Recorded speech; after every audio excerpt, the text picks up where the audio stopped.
In this video, I'm going to tell you why it took me over 8 years to finally get monetized on YouTube from when I started to where I am today. And I'm going to take you through the journey, why I wanted to start a YouTube channel, what I did at the beginning that I would advise against doing, and what finally worked to actually get me to actually finally be consistent with my uploads, which is what eventually finally got me monetized. So let's get into it. I started my YouTube journey way back in 2017 is the first YouTube video I uploaded. Now, I really wasn't into YouTube. I didn't watch YouTube videos very often, but my 3 daughters were massive Minecrafters, and they also used to watch like the family vlogs. And so they're the ones that kind of originally planted the seed with me that I could possibly have a YouTube channel. They showed me some different art and craft themed channels where people were making products and sharing how they're making things. And that's kind of what gave me the initial idea that, oh, maybe I could do that too. I'm not tech savvy at all. So it was probably around 2015 when I thought, yeah, that'd be cool. I think I'd like to have a YouTube channel. And that's my girls also told me that you can monetize it and get paid for the ads that are on your channel. And I really like the idea of that as an entrepreneur, someone who's trying to grow my business, which is a creative business. So it's not easy. You need to have multiple income streams. I'm sort of always drawn to any way I can make an additional income stream doing something that I love to do that helps share my knowledge and my products and that sort of thing. So it was around 2015 I decided to jump in, but I didn't do anything for another 2 years. So I was in a mastermind group with small business owners, and I was saying how I'd love to start a YouTube channel, and they were the ones that kind of encouraged me to actually just do it. So how I started it, I do not recommend, especially nowadays when we've got amazing phones that have exceptional camera quality. I actually hired a digital SLR camera, which had really good video. And you know how you've got those companies that do like rentals instead of having to buy it, because I think it was going to cost me about $1,500 or $1,000 to buy, and I didn't have it at that time. I was, single parent on a single parenting payment, working part-time, but trying to be present for my kids, helping at school and all that sort of thing. I just didn't have the money to spend $1,000 on a camera. So I hired one. So I committed to a 12-month lease, and I was paying $127 a month or something. And my thought process was I was going to start making YouTube videos. By the end of that year, I would be making money from YouTube, so the camera would pay for itself. Did that happen? No, it didn't. Why did that not happen? Because I am not tech savvy at all. I got this camera, sat down, ready to record my first video. And then I recorded my first video. Couldn't get the audio right. I bought this little microphone, a Rode microphone to sit on top of the camera. Could not figure out how to connect the microphone for the audio. So I was just having the camera audio. Finished the first video, which I will show you a little clip of in a minute. It's so funny. But then I didn't know how to edit it. I didn't know how to use a program to edit a video, and I hate learning that sort of thing. So I just literally uploaded that bad boy unedited. If you want to laugh, you need to go and check out my video, that the first one I put on the channel. A lot of other YouTubers might delete that video if it was theirs, but I love watching it every now and then because it's a great reminder of where I've come from and how far I've come. I'm going to show you now. Let's have a quick look. This is my very first video. I mean, let's admire the background, shall we? Good morning, everybody. I'm Rondell from Rondell Designs, and I'm now doing weekly YouTube craft videos. So let's get started.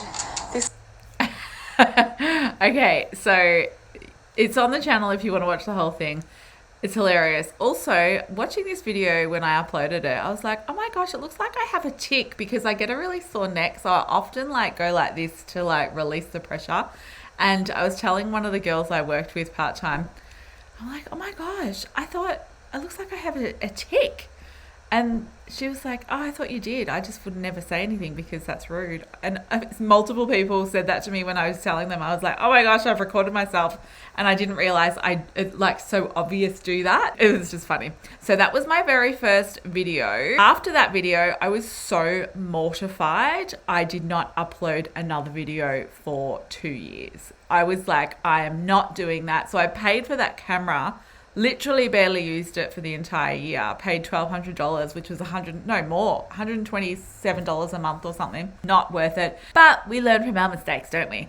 So that one is their craft DIY simple notebook. I should actually redo that video, that tutorial now, and do like a compare. So the next videos, I didn't really get back into making videos on my YouTube channel until really, like, I did one upload, but it was after the pandemic started. We were all got suddenly stuck at home. I wanted to do some free kids art and craft tutorials, so I started to do that. Just every couple of days I was doing little videos, and they were just vertical videos. They weren't, I probably should have had my phone this way instead of this way. But yeah, I was still super beginner. So I was just like trying to do some videos for kids that they would actually be able to make some craft stuff and be productive at home. And then around April, I started to actually make some more videos. Now at that time, I had done a little bit of a deep dive on YouTube, like how to make videos. So I didn't go and hire or buy another camera. I actually just used my phone or my iPad at the time, and I downloaded the iMovie app on iPad, and I was just editing my videos with the iPad. It doesn't have as many functions as like a proper editing program like DaVinci Resolve or Adobe Premiere Pro, or the other one is Final Cut Pro. A lot of YouTubers I follow use that, but that's expensive to buy. But yeah, I was just using the iMovie app, and it was getting the job done. It was allowing me to upload the videos. I was making my little thumbnails in Canva, which I still do to this day. And you'll see sort of April, May, I was quite consistent with my uploads. And then I sort of had a little break and got back into it in September. And I was starting to get really consistent. Now you'll see the views. I was only getting sort of mostly under 100 views per video. This how to make a simple wheat bag is probably one of my best videos as far as the amount of views and amount of subscribers I've got. It's to date has had 22,000 views. 98, yeah, so it was a good one to do. So yeah, I kept doing September, October, November. I was really consistent because we were stuck at home. I didn't have anything else to distract me. And in fact, there was another YouTuber who I met who's Australian, and she kind of started her channel at the same time, but she just focused on her YouTube channel. And she's grown that channel to, I think she's got over 100,000 subscribers now. So I often will look back, and after we came out of the lockdowns, I completely got distracted with other parts of my business, and I really let my YouTube channel go. And I just think, if I just focused on my YouTube channel, made that my business, going, I'm going to be a YouTuber and I'm making videos every week, I can imagine how much further along and how much more money I would be making on my YouTube channel today if I had done that. However, I'm not one of those people that does just focus on the one thing. So we can't look back and go, if only I'd done that, because that will just make you crazy. You've got to go, okay, well, that's fine. I'll remember that for the future if I want to change direction. Okay, so I kept doing these videos. I was being super consistent all the way through 2021.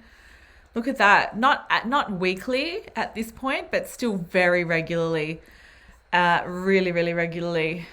And I only had a few hundred subscribers, if that, at that point. But I was getting sort of the feel of how to make a video. It was starting to come much more naturally. I started to do studio vlogs. And then 2022, the start, I was still, that's where I fell off the wagon. 2022, I literally did one in January, one in February, one in May, one in August, one in September, two in September. That November one is unlisted. Sometimes I'll do a video for whatever private reason and just to share the link, but don't upload it. So then I did try to get back into it, and because it's like the start of a new year, I'm like, okay, I'm going to refocus on my YouTube channel. 2023 is the year it's going to happen. I set myself up with this target to get my 1,000 subscribers and then my 4,000 watch hours, and I was trying to be consistent. And you'll see at the start of 2023 I was consistent, but I fell off and didn't do another one. In March was the last one I did, and then in October I did another one, and then it wasn't until, actually those are unlisted, so they're not. So October 2023 and then June 2024 I did a series of reviewing Kmart DIY art and craft kits. Then I did one in November about NFTs, and that was it. So 2022, 3 and 4 were really inconsistent. And then we get to 2025. So my biggest hurdle to being consistent with my YouTube channel, I genuinely believe, apart from being super busy doing 10,000 other different things in my business, is that I was such an effort to get my iPad out, sit there and edit it, knowing that I was having as much features as I would like. I didn't want to have to learn or teach myself how to use the proper editing program. And a friend told me you can use the CapCut app. Now, I'd been using CapCut for a while to edit my Reels and TikToks. And she was like, you can do long form videos in CapCut. And I did not know that. And I was sitting waiting for my daughter one night. She was doing a debating thing at a school and she accidentally gave me the time an hour earlier than it should have been that I needed to be there to pick her up. So I thought, I've got my footage from the Off-Grid Living Festival, because I would often record footage for events that I was doing and then I just never edit it and get it uploaded to the channel, which was really frustrating. I'd get so frustrated with myself that I've done all the work, taken all the footage, and then not edit it, and then I would just not get it done. So this night I was sitting in the car, didn't have anything to do. I was like, I'll put all the footage of the Off-Grid Living Festival onto CapCut, see if I can figure out how to do it as a long form video, so a horizontal. And it worked. And I just edited it on my phone and it was so easy. I was worried about the quality, how the quality would come out. Quality came out fine. So that was the first video there. April 28, 2025, that I uploaded using just my phone to edit. And I have done that ever since. I swear to you, if you want to do a YouTube channel, you've got to make it as simple as possible. And if you're like me, you're not into the tech side of things and you don't want to sit at your computer, I will literally lie in my bed and edit on my phone. It's so easy, and the more I've done it, the quicker I get. And I don't care if I don't have fancy sound effects and things. You can add them in with CapCut. I now have the Pro, which is like $20 a month. Some people are not using CapCut anymore because their user terms are saying that they own all the content, but honestly, I don't care about that. Let them own the content. Anyone can sneaky download any of my content anyway. I don't think it's that interesting for people to steal. It has just made my uploading journey so much easier, and I'm actually getting it done. So after a market, I'll lie there, put all the content together, start editing. Sometimes it takes me a few days because I've got to do the intro and outro. And recording wise, I literally use my phone. I do have the iPhone 15 Pro, but even before that, you can use your phone. Like Mr. Beats, when he started years ago, he used his phone. You don't let not having the correct technology stop you from creating. If you don't think your phone's good enough, maybe upgrade your phone. It's still going to be cheaper than getting a camera and having to learn how to do all that stuff. So that's what I did. So now my videos started to get some traction from this. Instead of being in the hundreds of views, I started to get into the thousands of views. Off-Grid Living Festival was the first one that it got over 1,000, and I got quite a few new subscribers from that one. And then my driving Melbourne to Adelaide for the Bowerbird Market, that went really well, and I've currently got 8,000 views, and I got quite a few. I think I got 200 or 300 subscribers from that video. Let's click on the analytics of driving Melbourne to Adelaide and see if it shows me how many new subscribers I've got. I'm still I forget which areas to go into in the YouTube.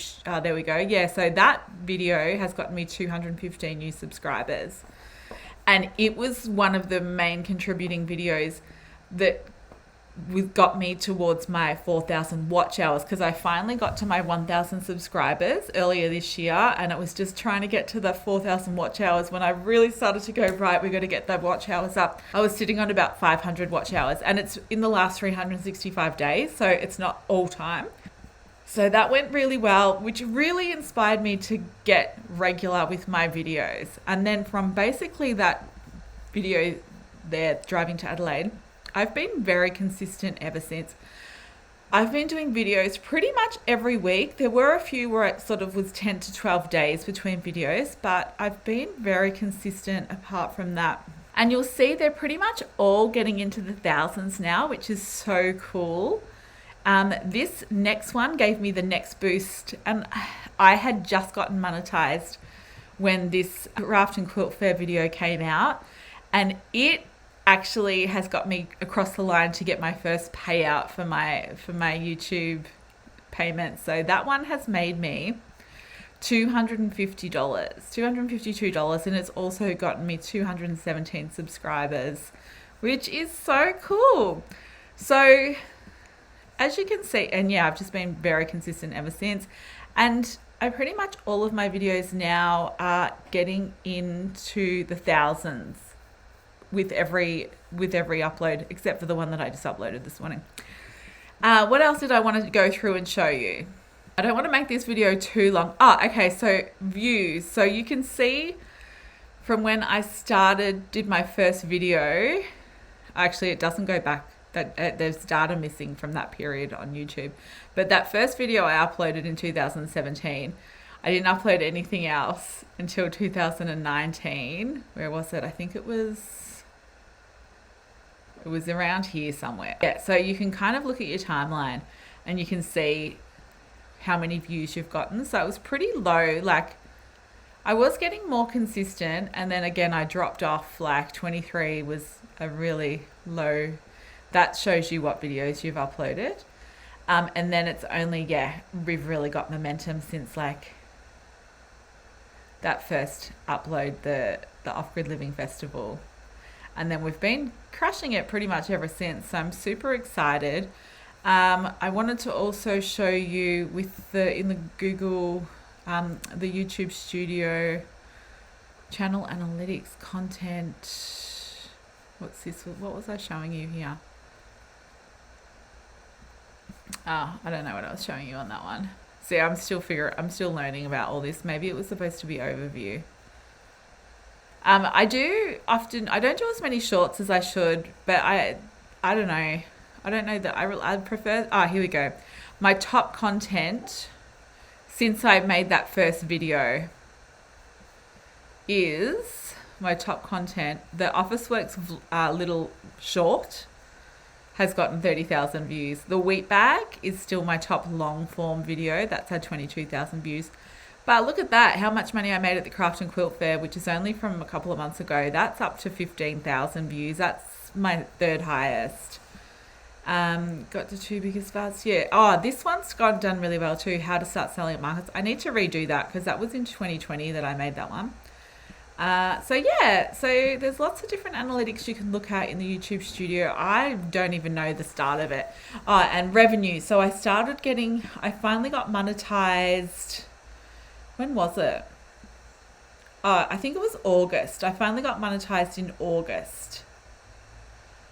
And this shows you your daily revenue. So look at this. You can see, I think $12 I got that day, and that was from what it's really like selling at a maker's market, I think. And then you can go along and see what your daily income is. That one was a good day, $42 that day, and that's from how much I made at the Craft and Quilt Fair. And then $20 that day from did I make a profit at McClellan Market. And then the last good high day was how much money my handmade art business makes. That was from last weekend's vlog, the one before I just uploaded. So yeah, it's starting to happen. My revenue so far is up to $580, which I'm so shocked about. I thought maybe I'd be like $20 a month, $60 a month for the first few months. But because of that Craft and Quilt Fair vlog going really well, that's bumped it up quite a bit. So yeah, the journey's just started for me with the monetization side of things, but it took me a long time to get here. So if you're someone who wants to start or grow your YouTube channel and you feel really disheartened when you see videos of people that got it in like 3 months or whatever, don't be disheartened. It took me over 8 years to get monetized. So there's hope for us yet. Don't worry. It's just, if your life gets in the way sometimes, and if it's not your priority, like it honestly hasn't been my priority. Again, I look back and think it really could have been my priority and I would have been making a lot of money from my YouTube channel by now. But I'm monetized now, so we're on the journey to be making a good amount of money from it. And yeah, don't be too hard on yourself if you haven't been prioritizing it and you want to. Just do some little changes. Maybe like me, it's that you start just editing on an easy editing app that you can do on your phone. So you can do it in bed, you can do it in your car, and you'll be more likely to actually get it uploaded. Maybe it's filming on your phone like I do and not worrying if it's not amazing movie quality. No one cares about that. So just think of some little ways that you can just get the job done, reducing friction from having the idea to getting the idea done. That's the key. And that is the key to consistency.